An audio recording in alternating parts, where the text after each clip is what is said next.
Hello student, स्वागत है आपका न्यू कैमरेज स्टडी में। आइए आज हम पढ़ने चलते हैं प्रश्नावली 3.2 को। इसके पहले प्रश्नावली 3.2 का इंट्रोडक्शन बताया जा चुका है। जिन बच्चों ने न देखा हो वो हमारे वीडियो के प्लेलिस्ट में जा करके वहां से उसको देख लें। तो आइए आज हम स्टार्ट करते हैं प्रश्नावली 3.2 को। तो देखते हैं सबसे पहला क्वेश्चन।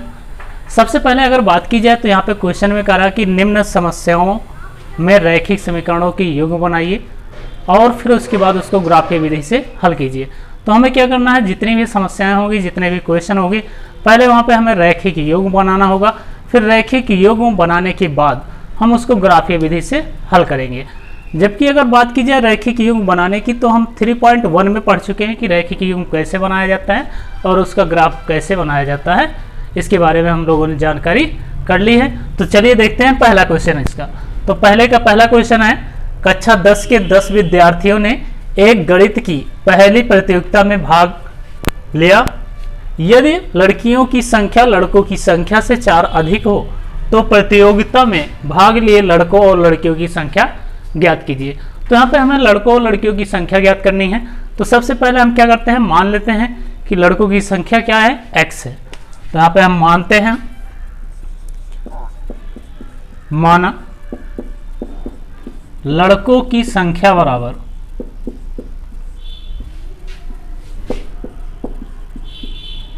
x तथा लड़कियों की संख्या बराबर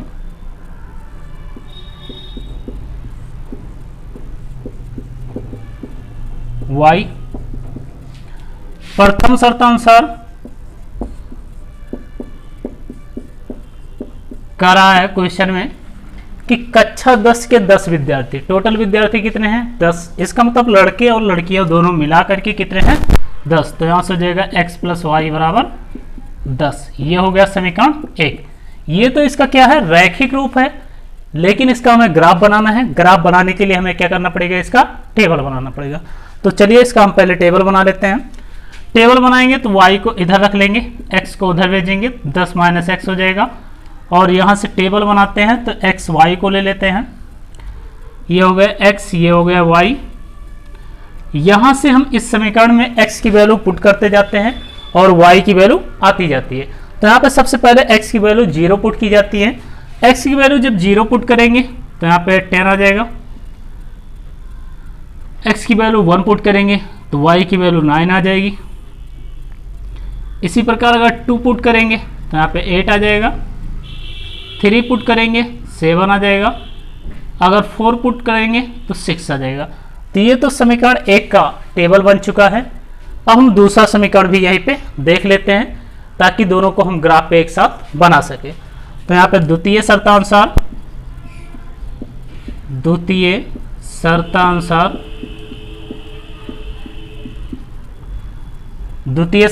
देखा जाए तो कह रहा है कि लड़कियों की संख्या लड़कों की संख्या से 4 अधिक। तो पहले लड़कियों की संख्या कर रहा है तो पहले लड़कियों की संख्या लिखेंगे y। फिर क्या कर रहा है, लड़कों की संख्या से 4 अधिक, तो लड़कों की संख्या हमारी x है, तो इससे क्या है 4 अधिक है तो +4 कर देंगे। ये समीकरण 2 बन गया। अब इसका भी हमें टेबल बनाना है तो यहाँ पे इसका भी टेबल बना लेते हैं। इसी प्रकार जैसे पहले का बनाए थे, x और y ले लेते हैं। यहाँ से x y, यहाँ पे भी हम x की वैल्यू पुट करते जाते हैं, y की वैल्यू आती जाती है। तो यहाँ पे x की वैल्यू 0 पुट करेंगे तो y की वैल्यू कितनी हो जाएगी, 4 हो जाएगी। यहाँ पे जब x की वैल्यू 1 पुट करेंगे तो यहाँ से 5 आ जाएगा। यहाँ से 2 पुट करेंगे तो 4 2 कितना हो जाएगा, 6 हो जाएगा। जब यहाँ 3 पुट करेंगे तो यहाँ 7 आ जाएगा। जब यहाँ पे 4 पुट करेंगे तो यहाँ पे कितना आ जाएगा, 8।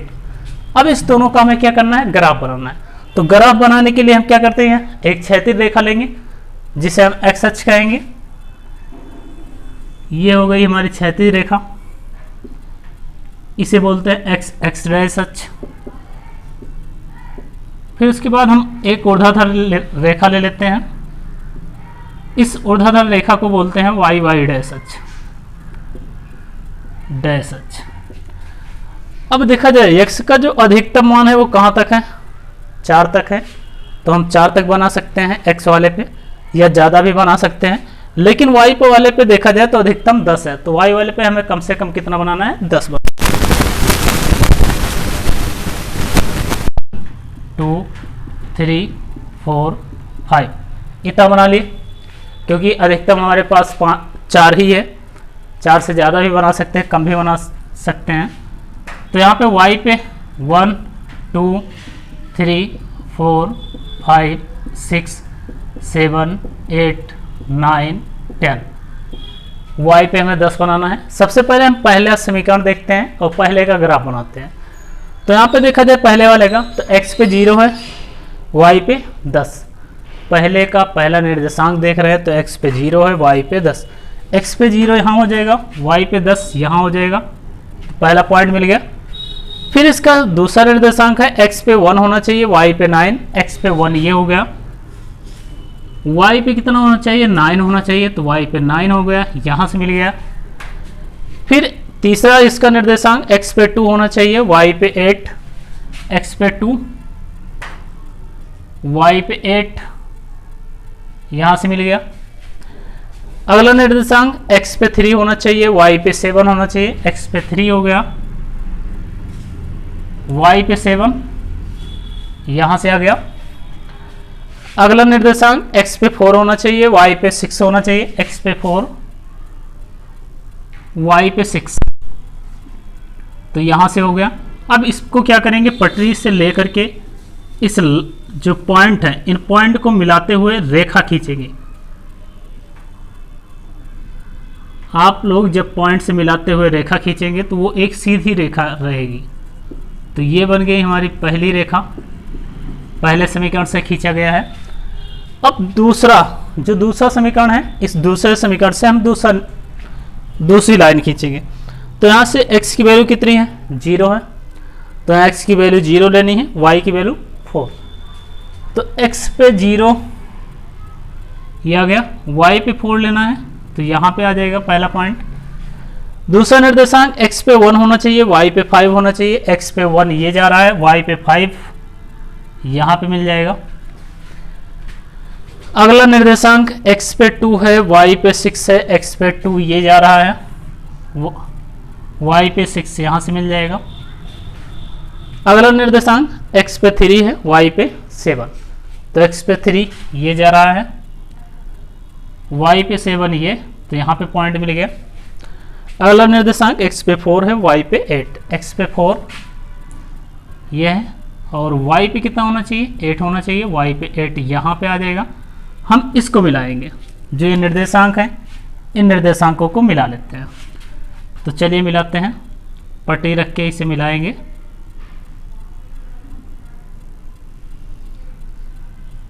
ये रेखा हो जाएगी आपकी, थोड़ा सही कर लीजिएगा पट्टी से।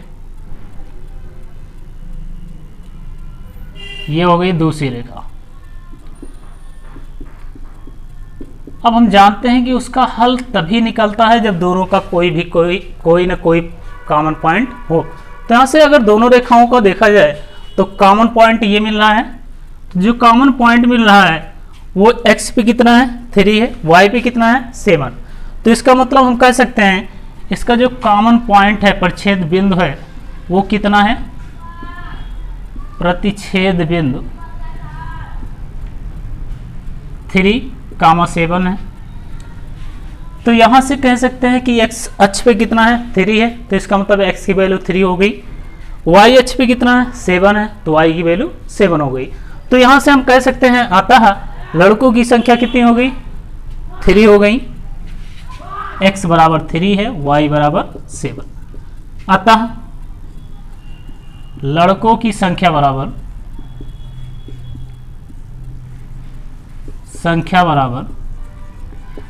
3 तथा लड़कियों की संख्या बराबर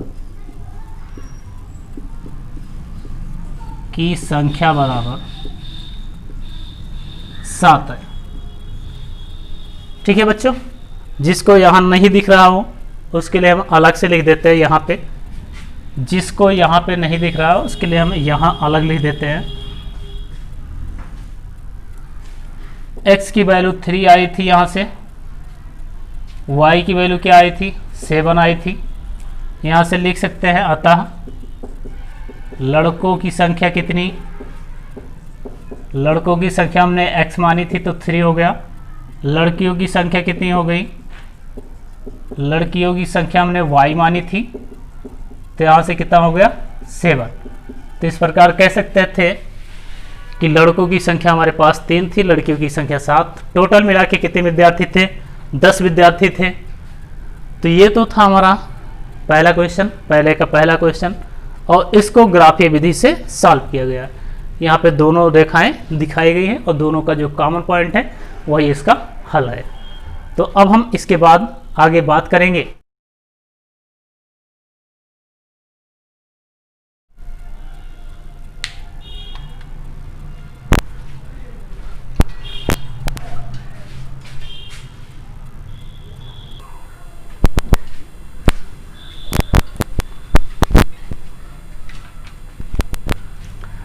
चलिए आइए बच्चों स्टार्ट करते हैं पहले का दूसरा क्वेश्चन। पहले का दूसरा क्वेश्चन यहाँ पे देखते हैं। तो यहाँ पे पहले का दूसरा क्वेश्चन कर रहा है 5 पेंसिल तथा 7 कलमों का कुल मूल्य 50 है, जबकि 7 पेंसिल तथा 5 कलमों का मूल्य 46 है। एक पेंसिल का मूल्य तथा एक कलम का मूल्य ज्ञात कीजिए। तो इसका मतलब क्या है कि पहले हमें रैखिक समीकरण बनाना है। रैखिक समीकरण बनाने के बाद हम इसका ग्राफ बनाएंगे और उसके बाद हम बताएंगे कि इसका हल क्या होगा। तो चलिए हमें पूछ क्या रहा है, एक पेंसिल का मूल्य पूछ रहा है और एक कलम का मूल्य। तो सबसे पहले हम मान लेते हैं कि एक पेंसिल का मूल्य कितना है, x है। तो यहाँ पे हम लिख लेते हैं माना एक पेंसिल का मूल्य बराबर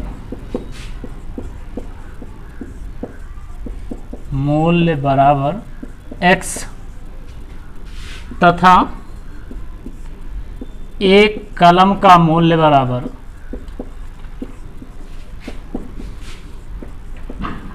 y। एक कलम का मूल्य हमने x, कलम का मूल्य y मान लिया है और एक पेंसिल का मूल्य कितना मान लिया है, x मान लिया है।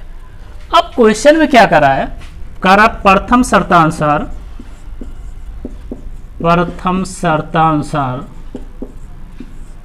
कह रहा है कि 5 पेंसिल। तो हम जानते हैं कि एक पेंसिल का मूल्य कितना x, तो 5 पेंसिल का मूल्य कितना 5x हो जाएगा। फिर उसके बाद 7 कलमों का मूल्य कह रहा है, तो एक कलम का मूल्य y है, तो 7 कलम का मूल्य कितना हो जाएगा 7y, और दोनों को मिलाकर के कुल मूल्य कितना है 50। तो यहाँ पे प्लस 7y बराबर क्या हो गया 50। तो ये बन गया समीकरण 1, इसका रैखिक समीकरण बन गया। अब इसका हमें क्या करना है, ग्राफ बनाना है। तो ग्राफ बनाने के लिए चाहे हम x को इधर रोक लें या फिर y को इधर रोक लें, लेकिन बात क्या है, बात यह है कि अगर हम पहले समीकरण में x को इधर रोकते हैं तो हमें दूसरे समीकरण में भी x को ही रोकना पड़ेगा, y वाले को नहीं। तो यहाँ पे क्या करते हैं, हम x को इधर रोक लेते हैं, बाकी y को उधर भेज देते हैं। तो यहाँ पे हमें x वाले को इधर रोक रहे हैं, उसको इधर भेज रहे हैं। तो यहाँ से हो जाएगा 5x बराबर 50 माइनस 7y। यहाँ से x बराबर निकालें तो यह हो जाएगा 50 माइनस 7y बटे में 5। अब यहाँ से इसका हम टेबल बनाते हैं। जब यहाँ से टेबल बनाएंगे तो x और y की वैल्यू निकालेंगे। तो x और y की वैल्यू निकालने के लिए सबसे पहले यहाँ पे हम क्या करेंगे, मान रखेंगे। किसका मान रखेंगे, y का। तो y का मान अगर यहाँ पे हम 0 रखें तो हम यहाँ पे अब की जैसे पहले मान रखते थे उस तरह नहीं रखेंगे, बल्कि ऐसा मान रखेंगे ताकि हर से अंश को हम डिवाइड कर सकें। ठीक है, तो यहाँ पे क्या करते हैं, y की वैल्यू 0 पुट करेंगे। अगर y की वैल्यू 0 पुट कर देते हैं तो x की वैल्यू क्या होगी, ये तो पूरा 0 हो जाएगा, तो 50 आ जाएगा। 50 को 5 से भाग कर देंगे, यहाँ से 10 आ जाएगा। x की वैल्यू 10 हो गई। अब उसके बाद y की वैल्यू अब क्या पुट करें, अगर 1 पुट करते हैं तो यहाँ से 7 हो जाएगा। 50 में से 7 घटाओगे 43, 43 तो 5 से कटेगा नहीं, तो हम 1 नहीं लेंगे। अगर हम यहाँ पे 2 वैल्यू पुट करते हैं तो 7 दूनी 14 हो जाएगा। 50 में से 14 घटाओगे तो आ जाएगा 36, 36 भी नहीं कटेगा, तो ये भी नहीं लेंगे। तो इस प्रकार हम चेक करते जाएंगे कि 5 से कटेगा कहाँ पे। तो अगर 5 से देखा जाए तो यहाँ पे कितना रख दे तो कट जाएगा। तो y की वैल्यू अगर 5 यहाँ पे रख दिया जाए तो तो ये हो जाएगा 7 × 5 = 35। 50 में से 35 घटाओ कितना आएगा 15। 15 को 5 से काटेंगे कितना आ जाएगा 3 आ जाएगा। तो इसका मतलब अगर हम यहाँ 5 रख दें तो ये 5 से डिवाइड हो जाएगा। तो यहाँ पे हम y की वैल्यू कितनी रख रहे हैं 5 रख रहे हैं। 5 रखेंगे तो 5 × 7 = 35 हो जाएगा। 50 में से 35 घटाए 15, 15 को 5 से भाग किया गया कितना आ गया 3। अगर 2 निर्देशांक हमारे निकल जाते हैं तो तीसरे निर्देशांक को निकालने में कठिनाई नहीं होती है। क्या करना होता है यहाँ पे देखते हैं जितने का डिफरेंस होता है उतना या तो ऐड करते चले जाते हैं या तो माइनस करते। तो यहाँ पे देख रहे हैं पहले 0 था फिर उसके बाद 5 हो गया, तो इसका मतलब 5 5 इसमें जोड़ते चले जाओ। तो यहाँ पे 10 कर देंगे। यहाँ पे क्या हो रहा है माइनस हो रहा है क्योंकि 10 से 3 आ गए तो इसका मतलब 7 इसमें से माइनस। तो 3 में से 7 माइनस कर दो कितना आ जाएगा -4। तो हमें अगर कोई भी ग्राफ बनाना है तो उसके लिए कम से कम 2 पॉइंट चाहिए, कम से कम दो निर्देशांक चाहिए। 2 से ज़्यादा भी हम ले सकते हैं। तो यहाँ पे हमने क्या कर लिया है 3 निर्देशांक ले लिया है। अब हम बात करेंगे समीकरण 2 की। अगर हम द्वितीय शर्तानुसार देखें तो द्वितीय शर्तानुसार क्या है, द्वितीय शर्तानुसार अगर देखा जाए तो क्वेश्चन में कह रहा है जबकि 7 पेंसिल तथा 5 कलमों का मूल 46। कितना पेंसिल है 7 पेंसिल है, जबकि हम जानते हैं कि एक पेंसिल का मूल x है। तो यहाँ से 7 पेंसिल का मूल कितना हो जाएगा 7x हो जाएगा। यहाँ से हो जाएगा 7x। फिर उसके बाद क्या करा 5 कलमों का मूल, एक कलम का मूल हमारे पास y है तो 5 कलम का मूल 5y बराबर कितना है 46। तो ये समीकरण 2 बन गया। अब यहाँ से इसका भी ग्राफ बनाने के लिए हमें क्या करना पड़ेगा टेबल निकालना पड़ेगा। तो टेबल निकालने के लिए x को इधर रखते हैं बाकी y को उधर ट्रांसफर करते हैं। तो यहाँ से हो जाएगा हमारा 7x = 5y को उधर भेज रहे हैं पक्षांतर कर रहे हैं। तो यहाँ से हो जाएगा 46 - 5y।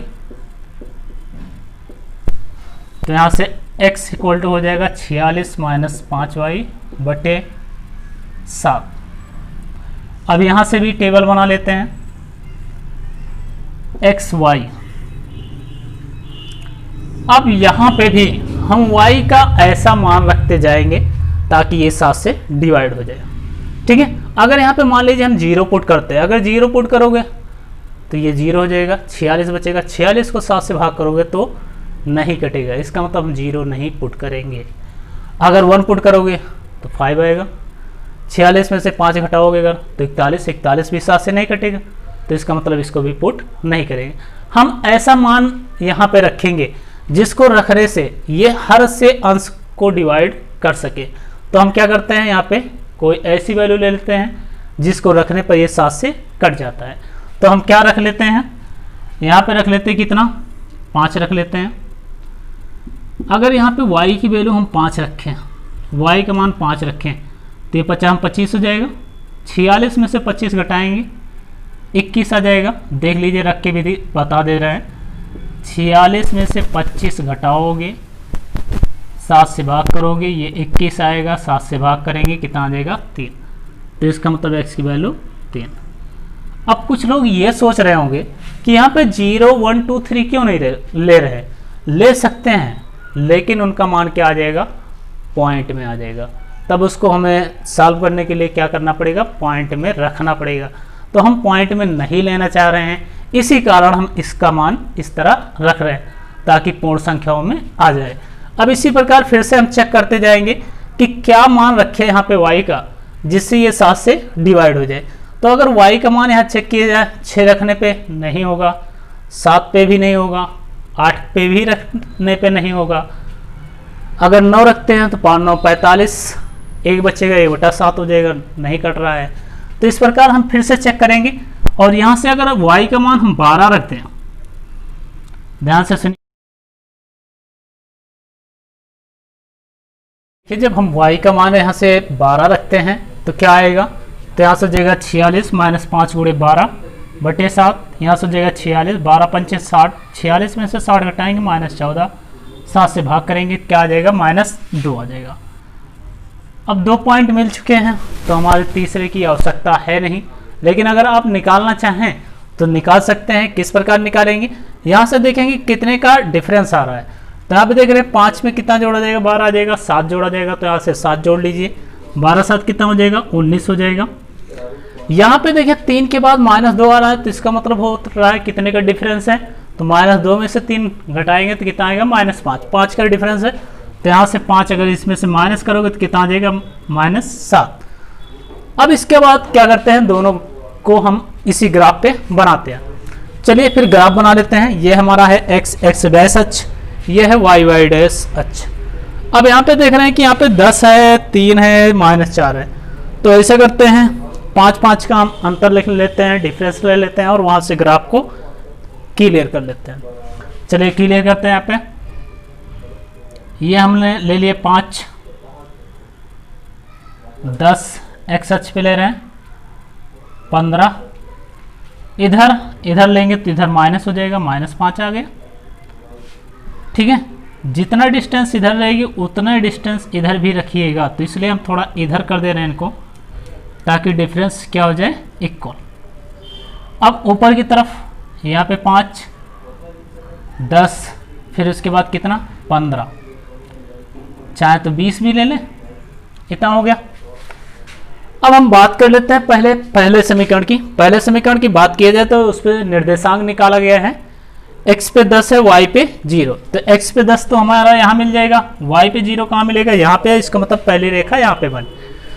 फिर अगला पॉइंट करा, x पे 3 है, y पे 5 है, x पे 3 यहाँ कहीं मिल जाएगा, आधे से ज़्यादा पे x पे 3 मिल गया, y पे कितना होना चाहिए, 5 होना चाहिए, तो y पे 5 कहाँ पे है, यहाँ पे है, दोनों कट करेंगे यहाँ पे। अगला पॉइंट देखा जाए तो y पे कितना होना चाहिए, 10 होना चाहिए, लेकिन x पे कितना, -4, इसका मतलब हमें इधर आना है, तो इधर मान लेते हैं यहाँ पे होगा, -5 से पहले x पे इतना हो गया, -4 हो गया। y पे कितना होना चाहिए, 10 होना चाहिए, तो y पे 10 इधर हो जाएगा और दोनों को मिलाएंगे, कहाँ पे आएगा, यहाँ पे। तो हमारी जो एक रेखा होगी वो कहाँ से होके जाएगी, देख लीजिए, हम इसको बना लेते हैं। ये होके जा रही है, ये हमारी पहली रेखा है। आप लोग पट्टी से बनाएंगे तो सीधी बनेगी आप लोगों की। ये है कौन सी रेखा, पहली रेखा। अब हम बात करेंगे इसके दूसरी रेखा की। दूसरी रेखा की बात करें तो x पे 3 है, y भी कितना, 5, x पे 3 भी ये हो गया, y पे 5 भी ये हो गया। अगला कह रहा है कि x पे -2 इधर कहीं आएगा, -2 यहाँ पे ले लेता हूँ, कितना है ये, 12 पे है, 12 यहाँ कहीं आ जाएगा, 10 2 12 यहाँ पे। इसका मतलब दूसरी जो रेखा जाएगी वो कुछ इस तरह से जाएगी, इस तरह से होके जाएगी दूसरी रेखा, ये होके जाएगी सेकंड लाइन, दूसरी रेखा। तो हम लोग जानते हैं कि दोनों रेखाओं का जो कॉमन पॉइंट होता है वही उसका क्या कहलाता है, हल कहलाता है। तो दोनों का अगर कॉमन पॉइंट देखा जाए तो यहाँ पे 3 और 5 है, यहाँ पे भी क्या है, 3 और 5। तो अगर हम चाहें तो ग्राफ ना भी बनाएं, केवल उनका टेबल बना करके भी इसके हल को देख सकते हैं, लेकिन क्वेश्चन में कहा गया है कि इसको ग्राफीय विधि से हल करना है, इसलिए हमें ग्राफ बनाना जरूरी है। तो यहाँ पे देखें तो x की वैल्यू कितनी आ गई, 3, तो यही लिख लेते हैं, इधर लिख लेते हैं, x का मान 3 आ गया, y का मान कितना आया, y का मान 5 आ गया है। अतः हम कह सकते हैं, पहले किसका मूल्य माना गया था, पेंसिल का, अतः एक पेंसिल का मूल्य आ गया 3 रुपये, एक पेंसिल का मूल्य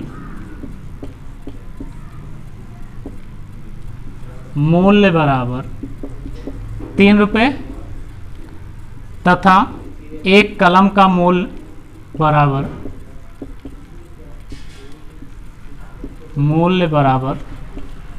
5 रुपये। ये हो गया इसका आंसर।